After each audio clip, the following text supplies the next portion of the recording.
الصلاة لدلوك الشمس إلى غسق الليل وقرآن الفجر إن قرآن الفجر كان مشهودا رب বলেন যখন তোমরা ফজরের সালাত আদায় করো ফজরের সালাত আদায়ের পরে তোমাদের প্রথম কাজ হচ্ছে ইলা গাসাকিল লাইল ওয়া কুরআনাল ফাজর কি করতে হবে কোরআন তেলাওয়াত করতে হবে ফজরের পরে আমাদের বলেছেন কে এজন্য আমরা ফজরের পরে আমাদের জন্য দিনটা শুরু হয় ভালো কাজ দিয়ে আমাদের দিনটা যেন শুরু হয় আমাদের মহাবিশ্বের মহাবিশ্বয় মহাগ্রন্থ আল কোরআনের তেলাওয়াত দিয়ে কথা বলেন ঠিক কিনা এজন্য আমাদের দৈনিক দিনের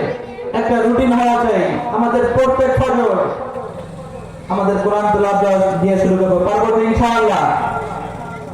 প্রিয় ভাইরা আমি আপনাদের সামনে একটি আয়াত তেলাওয়াত করছিলাম যে আয়াতের ভিতরে